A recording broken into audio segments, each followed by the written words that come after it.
Hello everyone, नमस्कार। मैं यादवेंद्र आपका हार्दिक स्वागत करता हूं मैग्नेट ब्रेन्स कंपटीशन के इस चैनल पर। आज मैं आपके लिए वीडियो लेकर आया हूं, वो है difference between RTGS, NEFT and IMPS. बहुत सारे बच्चों को, स्टूडेंट्स को ये कंफ्यूजन रहता है, एस्पिरेंट्स को ये कंफ्यूजन रहता है कि आरटीजीएस जो है हम पैसे भेज सकते हैं, एनईएफटी से भी हम पैसा भेज सकते हैं, रिसीव भी कर सकते हैं, आईएमपीएस से भी पैसा भेज सकते हैं। डिफरेंस क्या है? वैसे तो मैंने सेपरेट वीडियोस आपके लिए भेजे हैं, लेकिन उसके बाद भी एक ही वीडियो में तीनों के बीच में क्या अंतर है आज मैं आपको एक्सप्लेन करूंगा। तो आइए बड़े इत्मीनान से समझिए कि डिफरेंस क्या है आरटीजीएस, एनईएफटी और आईएमपीएस में। चलिए शुरू करते हैं। सबसे पहले दोस्तों, बेसिक जो डिफरेंस है मैं आपको बताऊं। आरटीजीएस का जो फुल फॉर्म है वो है real time gross settlement. Clear है? हमने पहले भी पढ़ा हुआ है, आपको याद भी है सबको, real time gross settlement. NEFT का फुल फॉर्म है नेशनल इलेक्ट्रॉनिक फंड ट्रांसफर, है ना? National electronic fund transfer. Clear है? फिर उसके बाद IMPS, immediate payment service. Immediate payment service इसका फुल फॉर्म है। तो बेसिकली फुल फॉर्म एग्जाम में पूछा जाता है, आप जरूर याद रखें, real time gross settlement, national electronic fund transfer और IMPS, immediate payment service. Okay, अच्छा फ्रेंड्स, ये जो है बेसिकली आपको बता दूं कि आरटीजीएस, एनईएफटी और आईएमपीएस तीनों जो हैं वो क्या है? फंड ट्रांसफर मोड है। फंड ट्रांसफर मोड मतलब पैसा भेजने के तरीके। फंड ट्रांसफर मोड्स, पैसा भेजने के तरीके। आरटीजीएस की शुरुआत किसने की? रिजर्व बैंक ऑफ इंडिया ने। क्लियर है? और ये कब शुरू की? 2004 में। क्लियर है? फिर इसके बाद एनईएफटी की शुरुआत किसने की? तो एनईएफटी की शुरुआत जो है वो बेसिकली आरबीआई ने की और 2005 में हुई। फिर आईएमपीएस की अगर बात की जाए तो आईएमपीएस हमारे यहां शुरू हुआ 2010 में, इमीडिएट पेमेंट सर्विस। क्लियर है? National payment corporation of India ने शुरू किया था, एनपीसीआई ने। और एनईएफटी जो पैसा भेजने का तरीका है, मोड है, वो आरबीआई ने 2005 में शुरू किया था और आरटीजीएस 2004 में शुरू हुआ था। अच्छा, उसके बाद फिर मोड ऑफ पेमेंट क्या है? तो भैया मोड ऑफ पेमेंट क्या है? तो मोड ऑफ पेमेंट ऑनलाइन भी है, ऑफलाइन भी है। मतलब ये कि आप बैंक जाकर खुद भी आरटीजीएस कर सकते हैं, उसे ऑफलाइन मोड कहा जाएगा। और आप घर बैठे ऑनलाइन ट्रांजैक्शन भी कर सकते हैं आरटीजीएस का, उसे ऑनलाइन मोड कहा जाएगा। तो आरटीजीएस ऑनलाइन ऑफलाइन दोनों हो सकता है। एनईएफटी भी ऑनलाइन भी किया जा सकता है, ऑफलाइन भी किया जा सकता है। आप ऑफलाइन जो है वो कीजिए, कोई प्रॉब्लम नहीं है, बैंक जाकर आप कर सकते हैं। और ऑनलाइन अपने मोबाइल या ऑनलाइन बैंकिंग आईडी पासवर्ड के थ्रू भी आप कर सकते हैं। आईएमपीएस जो है वो सिर्फ ऑनलाइन ही अवेलेबल है, क्योंकि आईएमपीएस जो है वो यूज होता है fund transfer through mobile phone.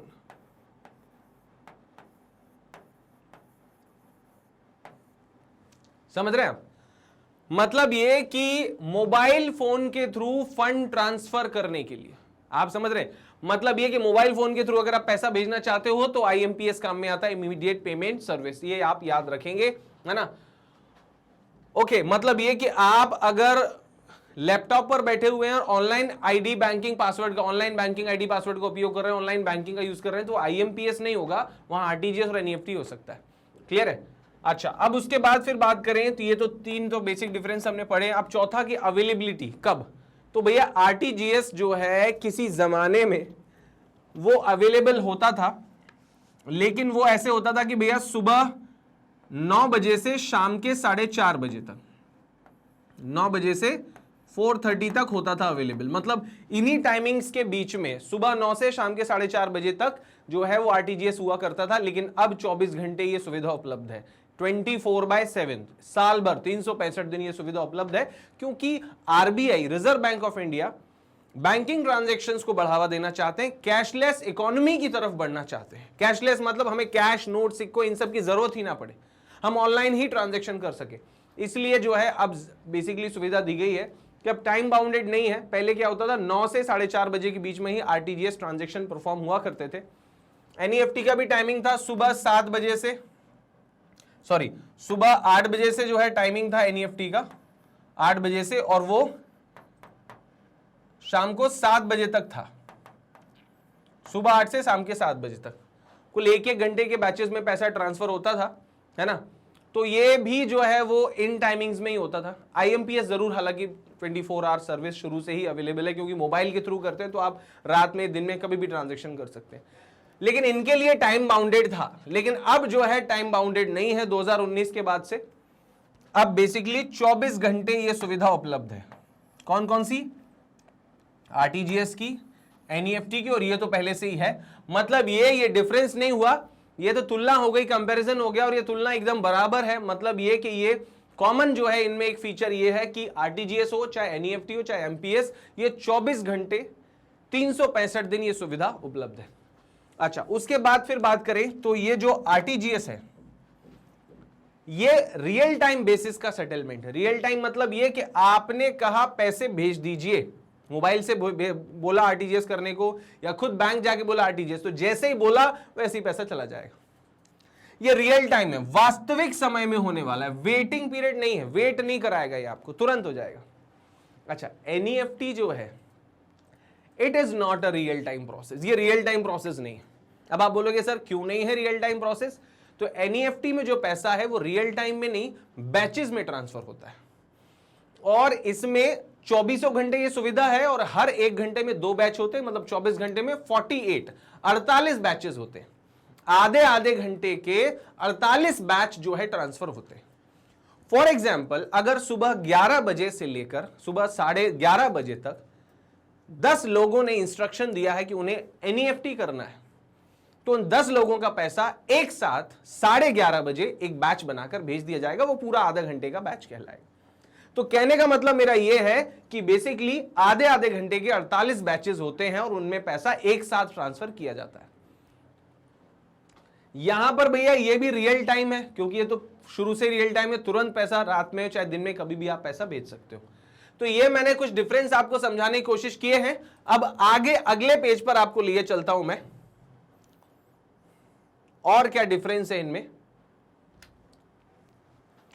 तो देखिए आरटीजीएस में एक बड़ा डिफरेंस है, वो ये, आप स्क्रीनशॉट जरूर लीजिएगा, जैसे इसका भी ले लीजिए, पिछली स्लाइड जो है इसका आप स्क्रीनशॉट जो है ले लीजिए, क्योंकि इंपॉर्टेंट इंफॉर्मेशन है और एकदम अपडेटेड है। अगली स्लाइड पे बात करें तो यहां दोस्तों आरटीजीएस की जो है मिनिमम लिमिट क्या है। तो आरटीजीएस में कम से कम आपके पास 2 लाख रुपए तो होने चाहिए, तब आप ट्रांजैक्शन कर पाओगे। क्लियर है? एनईएफटी में कम से कम 1 रुपए भी भेजा जा सकता है, मतलब मिनिमम कोई लिमिट नहीं है, आप 1 रुपए भी भेज सकते हो। और आईएमपीएस में भी कोई मिनिमम लिमिट नहीं है, आप 1 रुपए भी भेज सकते हो। अब 1 रुपए से छोटी करेंसी तो हमारे होती नहीं है, तो मिनिमम 1 रुपए हम भेज सकते हैं। 0 रुपए तो कोई भेजेगा नहीं, 25 पैसे 50 पैसे का चलते नहीं है। तो बेसिकली कहने का मतलब है कि आप 1 रुपए भी, तो मिनिमम कोई लिमिट नहीं है एनईएफटी की, और आईएमपीएस की भी नहीं है। आरटीजीएस की मिनिमम लिमिट है कितनी? 2 लाख रुपए। मैक्सिमम लिमिट की अगर बात करें, अधिकतम समय अवधि की, तो भैया आरटीजीएस की कोई लिमिट नहीं। मतलब यह कि कम से कम आपके पास 2 लाख रुपए होनी चाहिए। अगर आपके पास 1.5 लाख है तो आप आरटीजीएस नहीं कर पाओगे, लेकिन अगर आपके पास 100 करोड़ भी है तो आप आरटीजीएस कर सकते हो, कोई प्रॉब्लम नहीं है, क्योंकि कोई मैक्सिमम लिमिट नहीं है। कितना भी पैसा भेजो 300 करोड़ ट्रांसफर हो जाएगा। एनईएफटी में भी कोई मैक्सिमम लिमिट नहीं है, पर अंतर क्या होगा, इसमें पैसा तुरंत जाता है और इसमें पैसा बैचेस में जाता है। ये अंतर है। ये रियल टाइम है, ये रियल टाइम नहीं है। इसमें हाफ आर्ली बैचेस में जो है पैसा जाता है। यहां पर मैक्सिमम लिमिट है 2 लाख रुपीस, मतलब अधिकतम आईएमपीएस में पैसा भेजा जा सकता है वो कितना? 2 लाख रुपए भेजा जा सकता है। इससे ज्यादा पैसा नहीं जा सकता एक बार में। है ना। तो ये वैसे भी डे टू डे जो हमारे एक्सपेंडिचर्स हैं उन्हें मीट करने के लिए, या डे टू डे जो हमें ज़रूरतें पड़ती हैं उन ऑपरेशंस में परचेज करने के लिए, पेमेंट करने के लिए, ये जो है IMPS चलता है। तो इसमें मैक्स टू मैक्स लेन देन कितने का हो सकता है? 2 लाख रुपए का।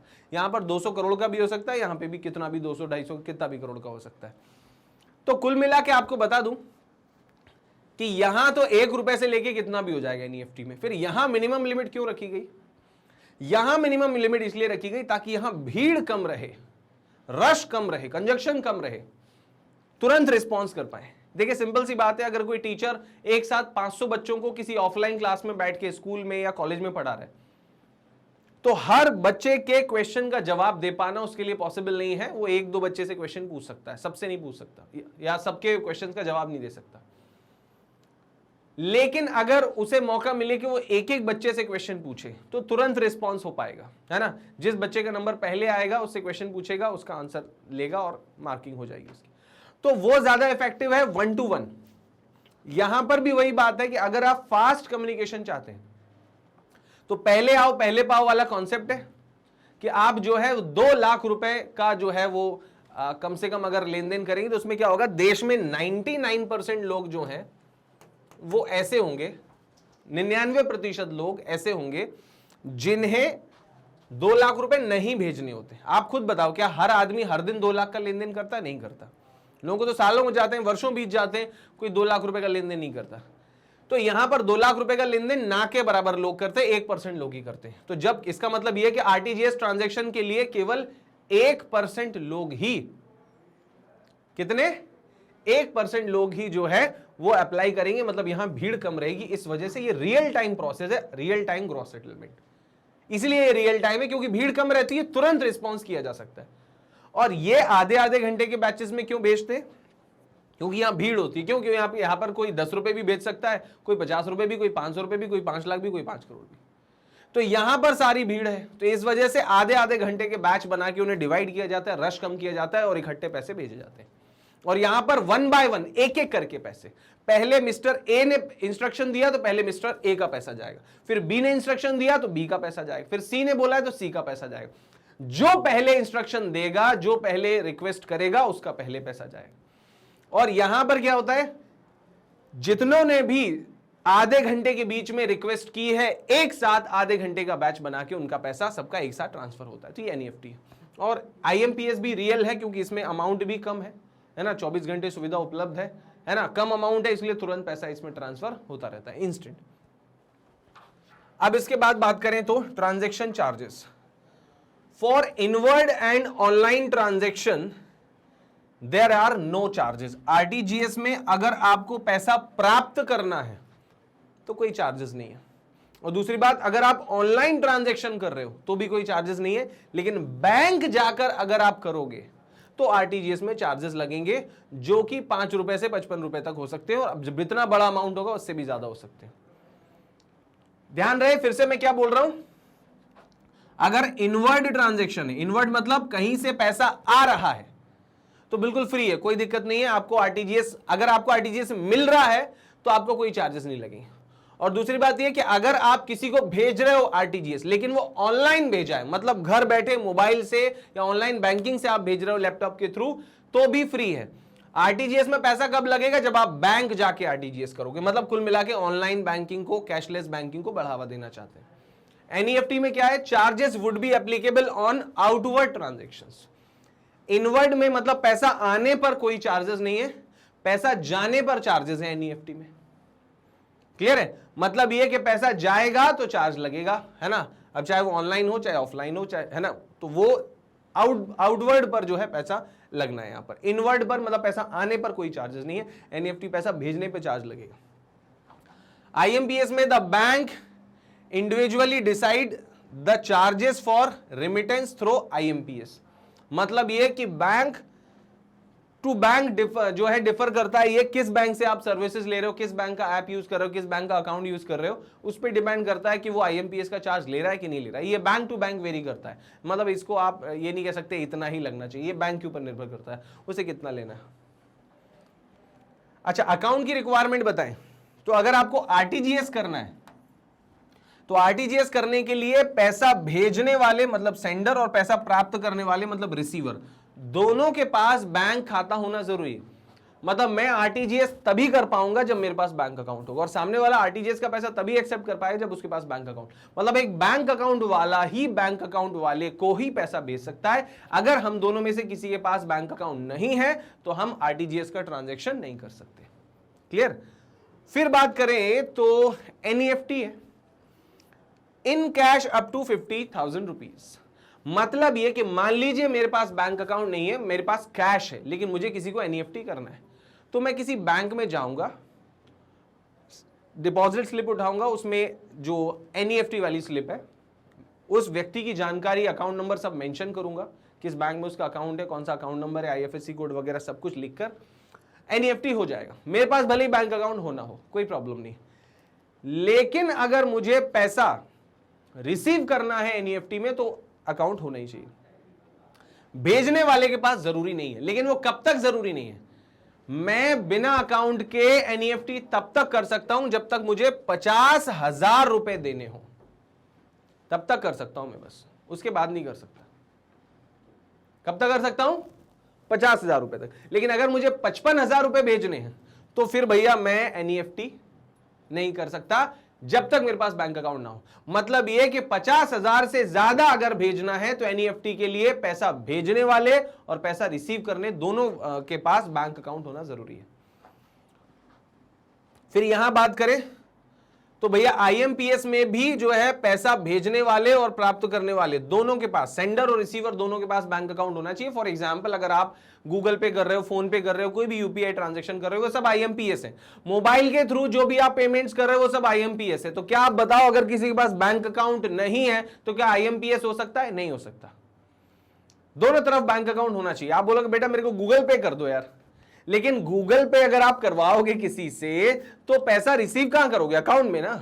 और पैसा भेजोगे तो कहां से भेजोगे? अकाउंट से ना। मतलब आईएमपीएस में दोनों तरफ अकाउंट होना जरूरी है, आरटीजीएस में दोनों तरफ अकाउंट होना जरूरी है, लेकिन एनईएफटी में केवल पैसा रिसीव करने वाले, प्राप्त करने वाले के पास बैंक अकाउंट जरूरी है। भेजने वाले के पास बैंक अकाउंट तब तक जरूरी नहीं है जब तक उसे 50,000 से ज्यादा ना भेजना हो। अगर उसे 50,000 या उससे कम ही भेजना है तो फिर उसे अकाउंट की जरूरत नहीं है, वो सीधा बैंक में जाके कैश देकर और वो एनईएफटी किसी भी अकाउंट में करवा सकता है ना। तो फ्रेंड्स ये जो है मैंने आपको बताए कुछ डिफरेंसेस जो कि एनईएफटी और आरटीजीएस में। आप इसका भी जो है स्क्रीनशॉट ले लीजिए, है ना। मैंने पूरी कोशिश की है कि आपको जो है एक एक पॉइंट में वो कवर करूं जो एग्जाम में पूछा जाता है। Is that clear? इसके बाद भी अगर कोई डाउट होता है, आपको कोई क्वेश्चन या क्वेरीज है तो आप कमेंट सेक्शन में मुझसे पूछ सकते हैं। डेफिनेटली मैं आपको आंसर करूंगा, बताऊंगा। फ्रेंड्स तो ये रहा हमारा session, difference between RTGS and NEFT and IMPS. ऐसी और भी बहुत सारी जानकारियां लेकर मैं आप तक आऊंगा। हर वीडियो में हमारे साथ बने रहिए। अगर ये वीडियो आप पहली बार देख रहे हैं तो आपको बता दूं, हम है मैग्नेट ब्रेन्स जो प्रोवाइड कराता है free education and quality education.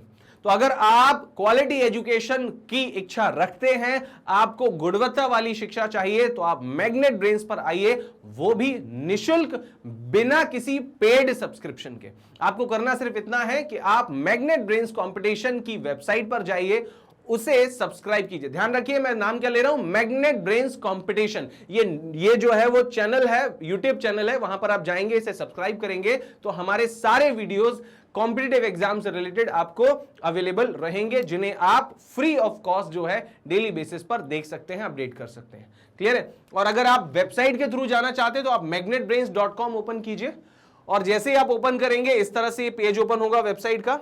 सारे कोर्स कंटेंट जो है यहां पर खुल जाएंगे, कौन कौन से कोर्स है। फिर जैसे आप बैंकिंग पढ़ना चाहते हैं या करंट अफेयर्स अगर आप पढ़ना चाहते हैं, तो जैसे आप करंट अफेयर्स पढ़ना चाहते हैं तो करंट अफेयर्स पढ़ते साथ ही इस तरह से जो है एक पेज ओपन होगा, वहां पर आप क्लिक करेंगे जिस भी डेट का करंट अफेयर आपको पढ़ना है, और इस तरह से एक वीडियो ओपन होगा, आप उसे पढ़ सकते हैं, है ना। तो फ्रेंड्स डेली बेसिस पर जो है आपको अगर करंट अफेयर पढ़ना है, बैंकिंग पढ़नी है, या मैथ्स पढ़ना है, या रीजनिंग पढ़ना है, वो सब कुछ जो है इन्हीं वीडियोस में आपको अवेलेबल हो जाएगा। क्लियर है? तो मिलते रहिए हर वीडियो में। आज के लिए फिलहाल इतना ही। Thank you everyone. लाइक कीजिए, सब्सक्राइब कीजिए, शेयर कीजिए। जय हिंद।